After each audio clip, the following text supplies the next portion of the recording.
Hello दोस्तों, नमस्कार। हल्द्वानी उत्तराखंड से मैं डॉक्टर राम सेवक वर्मा अपने यूट्यूब चैनल होम्योपैथी सिंप्लीफाइड पर आपका स्वागत करते हैं। दोस्तों, आज के इस एपिसोड से हम विभिन्न बीमारियों के साथ साथ होम्योपैथी की कुछ महत्वपूर्ण दवाइयों के बारे में भी चर्चा करेंगे। आइए दोस्तों, होम्योपैथी सीखते हैं। होम्योपैथी में दूसरी चिकित्सा पद्धतियों की तरह बीमारियों का इलाज नहीं होता। होम्योपैथी में हम लोग एज ए होल उस व्यक्ति का इलाज करते हैं जिसमें कुछ एबनॉर्मल सिम्टम होते हैं। होम्योपैथी पद्धति में दवाइयाँ होती हैं। इन दवाइयों में कुछ खास लक्षण होते हैं। ये दवाइयाँ प्रॉपर क्लिनिकल टेस्टिंग के बाद में अप्रूव होती हैं। यदि किसी बीमार व्यक्ति के लक्षण किसी होम्योपैथिक दवाई के लक्षणों से मेल खाते हैं, तब वही दवाई उस बीमार व्यक्ति के सभी एबनॉर्मल लक्षणों को दूर करने में समर्थ है। यानी वो दवाई उस बीमार व्यक्ति के सभी लक्षणों को ठीक कर सकती है। यानी ये एक सिम्टोमेटिक ट्रीटमेंट है। तो दोस्तों, आज के इस एपिसोड में हम बात करते हैं होम्योपैथी के बहुत विलक्षण दवाई कैलकेरिया कार्ब के बारे में। दोस्तों, होम्योपैथी के जनक डॉक्टर हैनीमैन की एक बहुत पसंदीदा मेडिसिन है ये एक पॉलीकस रेमेडी है। पॉलीकस रेमेडी का मतलब होता है ऐसी दवा जो तमाम बीमारियों में काम आती है, यानी शरीर के सभी अंगों पर इस दवाई का प्रभाव होता है। ये दवा समुद्र में पाई जाने वाली ओयस्टर सेल, यानी वो सीप जिसमें मोती बनता है, उस सीप की मिडिल लेयर से ये दवाई बनाई जाती है। चूँकि ये दवा ओयस्टर सेल से बनती है, इसलिए इस दवा को कैलकेरिया ओयस्ट्रम भी कहा जाता है। इस दवा का मरीज एक खास तरह का हुलिया, एक खास तरह की पसंद, खास तरह की नापसंद, खास तरह का मेंटल स्टेटस, खास तरह का बॉडी स्ट्रक्चर और खास तरह की बीमारियों से ग्रस्त होता है। यदि इस कैलकेरिया कार्ब मेडिसिन में बताया गया जो कॉन्स्टिट्यूशन है, ये किसी मरीज के कॉन्स्टिट्यूशन से मैच करता है, तो यह दवा उस मरीज के सारे एबनॉर्मल सिम्टम को दूर करने का दम रखती है, भले ही वह बीमारी किताब में लिखी हो या न लिखी हो। दोस्तों, कैलकेरिया कार्ब का मरीज गोरा, मोटा, थुलथुला होता है, यानी फैट, फेयर एंड फ्लेबी होता है। देखने में काफ़ी स्वस्थ और सुंदर दिखाई पड़ता है। पर ये मरीज बहुत कमज़ोर होते हैं, अंदर से बहुत आलसी होते हैं। इनकी हड्डियाँ कमज़ोर होती हैं। इनको चलने फिरने या कोई काम करने में तकलीफ होती है। थोड़ी दूर चलने पर ही ये लोग हाँफने लगते हैं। ये लोग शारीरिक और मानसिक मेहनत नहीं कर सकते। पढ़ाई लिखाई भी इनके बस की बात नहीं होती। अपने को हमेशा थका हुआ महसूस करते हैं। जीना चढ़ने में हाँफ जाते हैं। ऐसे लोगों में पसीना बहुत आता है। सोते समय इनके सर में इतना पसीना आता है कि इनका तकिया भीग जाता है। इनके सिर के पिछले हिस्से में, गर्दन पर, सीने पर और शरीर के ऊपरी हिस्से में बहुत पसीना आता है और पसीने में से खट्टी गंध आती है। पर पसीना इनको बिल्कुल पसंद नहीं होता। इसलिए घर से निकलते समय ये लोग mouth wash, face wash, powder, deo आदि लगा कर निकलते हैं। इस तरह के मरीज ये चाहते हैं कि सब उनकी तारीफ करें, इसलिए घर से पूरा मेकअप करके ही निकलते हैं। बिना मेकअप किए ये लोग सामान्यतः बाहर नहीं निकलते। ऐसे लोगों में अंडे खाने की और कोल्ड ड्रिंक पीने की प्रबल इच्छा होती है। तमाम अखाद्य चीज़ें जैसे कागज, मिट्टी, कोयला, खड़िया आदि खाने का भी इन्हें बहुत चाव होता है। पर इनको मीट बिल्कुल पसंद नहीं होता। इन्हें ऐसा लगता है कि लोग इन्हें देख रहे हैं। ऐसे लोग अपनी तारीफ बहुत पसंद करते हैं। कोई इनके काम में कोई कमी निकाले या कोई इनकी आलोचना करे, यह इन्हें बिल्कुल पसंद नहीं होता। ये लोग कम मेहनत करके खूब पैसा कमाना चाहते हैं, लाइफ में खूब मजे करना चाहते हैं, पर ये भविष्य की चिंताओं से बहुत परेशान रहते हैं। उन्हें लगता है कि उनके आने वाले समय में कुछ खराब होने वाला है। अपने भविष्य के बारे में, बीमारी के बारे में, स्वास्थ्य के बारे में और तमाम चीज़ों के बारे में बड़ा चिंतित रहते हैं। हरदम इनके दिमाग में निगेटिव विचार आते रहते हैं। डॉक्टर के पास जाने से डरते हैं। असफलता से बहुत ज़्यादा डरते हैं। हॉरर फिल्में नहीं देख सकते।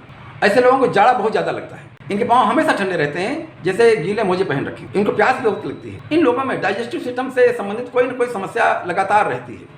इन्हें खट्टी डकारें आती रहती हैं। थोड़ी तारीफ सुन करके ये बहुत जल्दी सम्मोहित हो जाते हैं। उन्हें पैसों का, सजने संवरने का, खाने पीने का बहुत शौक होता है। पर ये लोग अपने भविष्य में अपने स्वास्थ्य से, बीमारी से, गरीबी से, दुर्भाग्य से या दुर्घटना से बहुत ज़्यादा डरते हैं। उन्हें ऐसा लगता है कि लोगों को उनकी कमियां पता हैं। ये लोग कई दिन तक स्टूल पास करने नहीं जाते, यानी कई दिन तक टट्टी नहीं जाते, पर जब इन्हें कब्ज होता है तभी अच्छा महसूस करते हैं। इस तरह के मरीज जब शराब पी लेते हैं तब इनका दिमाग काफ़ी तेज चलता है। इन लोगों में खाने का प्रॉपर असिमिलेशन नहीं होता है, इसलिए ये हमेशा अपने को थका थका महसूस करते हैं। जो भी खाना खाते हैं उससे इनको पूरी एनर्जी नहीं मिल पाती और ये अपने को थका हुआ और उदास पाते हैं। इन मरीजों का सिर और पेट बड़ा होता है। ऐसा लगता है जैसे पेट के ऊपर उल्टा भगोना रखा हो। इस तरह का इनका तोंद होता है। इन मरीजों में सेल्फ एस्टीम और सेल्फ कॉन्फिडेंस की बहुत कमी होती है। इन्हें हमेशा किसी न किसी के सपोर्ट की जरूरत होती है। जब भी कभी ये बाजार जाएंगे या डॉक्टर के पास जाएंगे या कहीं और जाएंगे, तब इन्हें कोई न कोई साथी चाहिए। साथ में कोई न कोई इन्हें चाहिए जरूर। और ये चाहते हैं कि जब बाजार में कोई पूछे या डॉक्टर जो सवाल इनसे पूछे या कोई रास्ते में पूछे तो उसका जवाब साथ वाला दे। वो साथ वाले की तरफ देखते हैं। वे अकेले जाने से डरते हैं। अपना कोई निर्णय नहीं ले पाते। अपनी बात एक्सप्रेस नहीं कर पाते। इनकी इम्यूनिटी कमज़ोर होती है और इन्हें सर्दी जुकाम बार बार होता रहता है। गिल्टियों में सूजन हो सकती है। ऐसे लोगों को नेजल पॉलिप की परेशानी होती है। यदि महिलाएं हैं तो इन्हें वजाइनल पॉलिप की दिक्कत होती है। अब दोस्तों, देखते हैं कि अगर बच्चा होगा तो कौन सा बच्चा होगा जिसको कैलकेरिया कार्ब मेडिसिन की जरूरत होगी। तो कैलकेरिया कार्ब का जो बच्चा होगा वो भी फैट, फेयर एंड फ्लेबी होगा। यानी गोरा होगा, मोटा होगा, थुलथुला होगा, देखने में खूब स्वस्थ और सुंदर दिखाई पड़ेगा, पर अंदर से बड़ा कमजोर होगा। इनके दांत देर से निकलते हैं, चलना फिरना और बोलना देर से सीखते हैं। इनकी हड्डियाँ कमज़ोर होती हैं। इनकी जो सिर की हड्डियाँ होती हैं ये काफ़ी देर से जुड़ती हैं। जो सूचर्स होते हैं सिर में इस तरह के होते हैं। जैसे जैसे सिर बड़ा होता जाता है ये सूचर्स खुलते जाते हैं और जब पूरा मैच्योर हो जाता है तब ये जुड़ जाते हैं। लेकिन ऐसे मरीजों की जो हड्डियाँ हैं, सूचर्स हैं, ये काफ़ी दिनों तक खुले रहते हैं। इनका सिर और पेट बड़ा होता है। सिर से पसीना बहुत आता है। पसीने से, पेशाब से, मल से खट्टी गंध आती है। भीगी जमीन पर ज़्यादा देर तक रहने से या ठंडी हवा में ज़्यादा देर तक रहने से इन्हें तकलीफ होती है। धूप में निकलने पर इन्हें चमक ज़्यादा महसूस होती है। इनकी इम्यूनिटी कमज़ोर रहती है, बार बार सर्दी जुकाम होता रहता है। नेजल पॉलिप की दिक्कत हो सकती है। इनको लैक्रिमल फिस्टुला की भी दिक्कत हो सकती है। यदि महिला होगी, जो ऐसी कौन सी महिलाएं होंगी जिनको कैलकेरिया कार्प मेडिसिन की जरूरत होगी? तो दोस्तों, इस बीमारी में जो महिलाएं हैं, महिलाएं भी फैट, फेयर एंड फ्लेबी होंगी, यानी गोरी होंगी, मोटी होंगी, थुलथुली होंगी, देखने में खूब स्वस्थ और खूब सुंदर होंगी। लेकिन ये बहुत कमज़ोर होंगी। इनकी हड्डियाँ बहुत कमज़ोर होती हैं। स्कूल जाने वाली बच्चियों में तेज लिकोरिया होता है। लिकोरिया का पानी जहाँ लग जाता है वहाँ जलन और खुजली होती है। इन बच्चियों को प्यूबर्टी देर से शुरू होती है, यानी इन्हें पीरियड आना देर से शुरू होते हैं।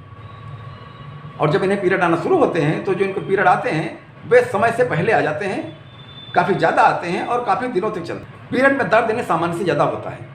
पीरियड होने से पहले इनके स्तनों में सूजन और दर्द होता है। पीरियड लंबे समय तक चलने से और पीरियड में खून ज़्यादा हो जाने से इनको एनीमिया की दिक्कत हो सकती है, यानी इनको खून की कमी महसूस होती है। इन्हें पीसीओडी यानी पॉलीसिस्टिक ओवेरियन डिजीज़ की बीमारी या हाइपोथायराइड यानी अंडर एक्टिव थायराइड ग्लैंड की परेशानी होती है। चूँकि महिलाएं मोटी होती हैं इसलिए इन्हें काम करने में काफ़ी समय लग जाता है, या यूँ कहिए कि इनके काम का आउटपुट कम होता है। ये पेटू नहीं होती, ज़्यादा खा नहीं पाती, पर ये ज़्यादातर उदास रहती हैं। इन्हें इस बात की भी चिंता रहती है कि अच्छा खाना पीना होने के बावजूद भी उनके शरीर में एनर्जी क्यों नहीं आती, ये थकी थकी से क्यों महसूस करती हैं। 40 वर्ष के बाद में ऐसी महिलाओं में गॉल ब्लैडर स्टोन होने की संभावना ज़्यादा रहती है। इनमें इंक्रीज्ड सेक्सुअल डिजायर यानी निम्फोमेनिया रहता है, यानी सेक्स की इन्हें ज़्यादा इच्छा हो। अब दोस्तों देखते हैं इसमें जो आदमी होगा, कौन से ऐसे लोग होंगे, कैसा हुलिया होगा जिसको कैलकेरिया कार्प मेडिसिन की जरूरत होगी। तो इसमें जो मेल होगा वो भी मोटा, गोरा और थुलथुला होगा, यानी फैट, फेयर एंड फ्लेबी होगा। ये भी देखने में अच्छा लगेगा, सुंदर लगेगा, स्वस्थ लगेगा, लेकिन ये कमज़ोर होता है। इनमें सेक्सुअल डिजायर तो बहुत होती है, पर इन्हें प्रीमेच्योर इजैकुलेशन यानी शीघ्र पतन की परेशानी होती है। इसके बाद इन्हें कमजोरी और चिड़चिड़ापन महसूस होता है। भूत प्रेत से, अंधेरे से, संक्रामक रोगों से, गरीबी से, दुर्भाग्य से इन्हें बड़ा डर लगता है। इनके मन में तमाम नेगेटिव विचार आते रहते हैं। इन्हें मीट बिल्कुल पसंद नहीं होता। इम्प्रॉपर असिमिलेशन के कारण इन्हें बार बार डकार आती रहती है। इनका स्टूल खड़िया की तरह होता है। जाड़े में इनकी परेशानियां बढ़ जाती हैं और जब इन्हें कब्ज होता है तब ये आराम महसूस करते हैं। जब ज़्यादा काम कर लेते हैं तब इनकी भूख गायब हो जाती है, तब इन्हें भूख नहीं लगती। पैरों में पसीने से ज़्यादा गंध आती है, इसलिए इनको मोजे रोज बदलने पड़ते हैं। तो दोस्तों, यदि किसी व्यक्ति के लक्षण इस दवाई के लक्षणों से मेल खाते हैं तो उनकी दवाई कैलकेरिया कार्प है। ये दवा उनके सभी एबनॉर्मल लक्षणों को दूर करने में सक्षम है और वे पूरी तरह से इस दवाई के सेवन से स्वस्थ हो सकते हैं। तो दोस्तों, ये था मेरा वीडियो कैलकेरिया कार्प के बारे में। यदि आपको अच्छा लगा हो तो प्लीज़ लाइक कीजिएगा, शेयर कीजिएगा और सब्सक्राइब कीजिएगा। ठीक है दोस्तों, मिलते हैं अगले वीडियो में। नमस्कार।